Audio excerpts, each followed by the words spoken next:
रायबरेली से भारतीय जनता पार्टी के प्रत्याशी दिनेश सिंह हमारे साथ हैं। दिनेश जी, क्या चुनौती आप रायबरेली में समझते हैं? रायबरेली में भारतीय जनता पार्टी के लिए कोई चुनौती नहीं है। देश के यशस्वी प्रधानमंत्री जी के हाथों में देश सुरक्षित है, यह रायबरेली की जनता और देश की जनता भलीभांति जानती है। देश के यशस्वी प्रधानमंत्री जी के हाथों में देशवासियों की गाढ़ी कमाई का पैसा भी सुरक्षित है।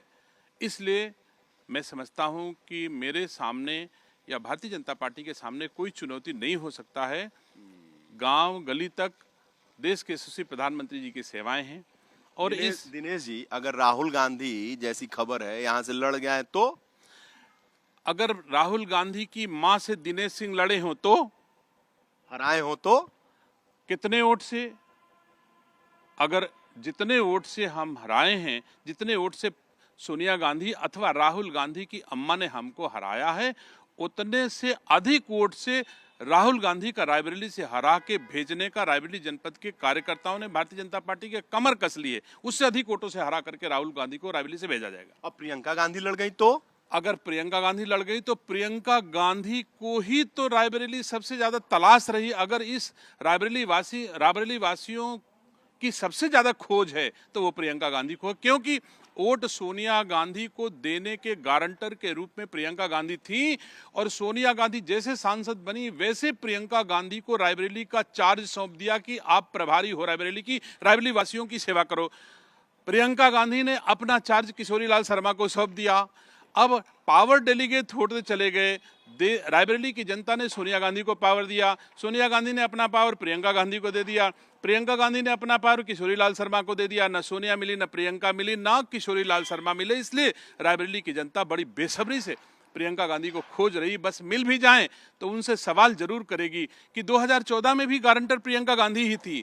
2014 से 2019 तक दिखाई नहीं पड़ी। फिर 2019 में गारंटर बन के फिर प्रियंका गांधी आई, गारंटी लिया उन्होंने अपनी मां की, और 2024 तक प्रियंका गांधी नहीं दिखाई पड़ी। इसका जवाब प्रियंका गांधी के पास कुछ नहीं है। इसीलिए प्रियंका गांधी, राहुल गांधी, सोनिया गांधी की हिम्मत नहीं पड़ रही कि रायबरेली की जनता को कैसे फेस किया जाए। तो अगर प्रियंका लड़ गई तो आप कह रहे हैं कि जनता खोज रही, हरा के भेज देगी क्या? 100% कोई भी लड़ जाए, चाहे प्रियंका गांधी लड़े, चाहे राहुल गांधी लड़े। और भैया, प्रियंका गांधी तो इस देश की सबसे संस्कारहीन नागरिक हैं।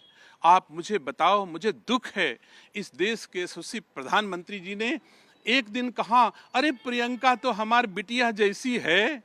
अगर कोई आदमी किसी को बिटिया जैसी कहे, और प्रियंका गांधी ने पलट के कहा कि मैं मोदी की बिटिया नहीं हूं, मैं तो राजीव गांधी की बिटिया हूं। जिस समय मोदी जी ने कहा था कि आप बिटिया हो, उस समय देश के यशस्वी प्रधानमंत्री जानते थे कि ये राजीव गांधी की बिटिया है।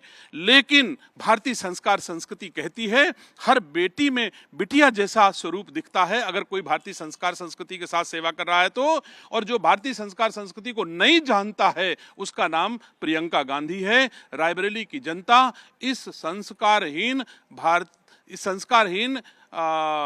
प्रियंका गांधी को रायबरेली में खड़े नहीं होने देगी। वोट तो बड़ी दूर की बात है। संस्कारहीन कह रहे हैं नेहरू गांधी परिवार की बिटिया को? संस्कारहीन मैं कह रहा हूं, क्या इसे संस्कार विहीन नहीं कहोगे? जो अगर आपकी बिटिया को मैं कहूं बिटिया यहां आओ, तो आप कह दे, तुम्हारी बिटिया कह सकती है कि हम तुम्हारी बेटी नहीं हैं?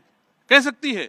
अगर ऐसा कह सकती होगी, अकेली इस देश में प्रियंका गांधी होंगी जो किसी के बिटिया कहने पर आपत्ति होगी। इसका मतलब भारतीय संस्कार संस्कृति को प्रियंका गांधी आज भी 53 साल की हो गई हैं, आज तक 52-53 साल की हो गई, आज तक वो भारतीय संस्कार संस्कृति को नहीं समझ पाई हैं। और कोई दिल से, हृदय से, मन से, सम्मान से किसी को बिटिया कहे और वो बिटिया प्रतिकार करे, तो मैं नहीं समझता हूं कि भारत की कोई बिटिया ऐसी कर सकती है। प्रियंका गांधी तो आती हैं तो बाकायदा यहाँ भारतीय संस्कृति का पालन करती हैं, साड़ी पहनती हैं, पल्लू लेती हैं, मंदिरों में जाती हैं, तो ऐसे संस्कारवान को संस्कारहीन?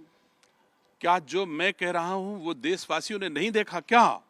अगर मैं कह रहा हूं, अगर चुनावी हिंदू बन करके प्रियंका गांधी वोट लेने के लिए आ जाती हैं, तो यह भी तो देशवासियों के सामने है कि देश के प्रधानमंत्री अगर सम्मान से, इज्जत से बिटिया कहते हैं तो प्रियंका गांधी को स्वीकार नहीं है। तो क्या इन गांधियों को पूरा गांधी मानते हैं आप? मैं किसी दशा में किसी कोने से इनको गांधी नहीं मानता। ये तो नकली गांधी हैं। असली गांधी को यह देश महात्मा गांधी कहता है, असली गांधी को यह देश राष्ट्रपिता कहता है। इन नकली गांधियों को, जो अपने दादा को दादा कहने से इनकार कर दे, वो गांधी नहीं हो सकता, वो भारतीय नहीं हो सकता है।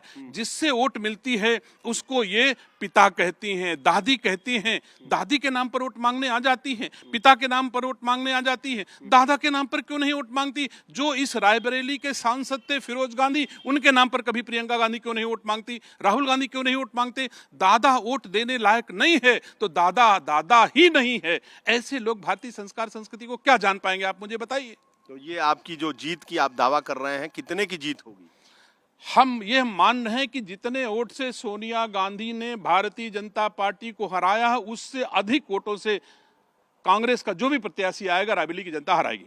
बहुत बहुत धन्यवाद आपका, बहुत बहुत धन्यवाद।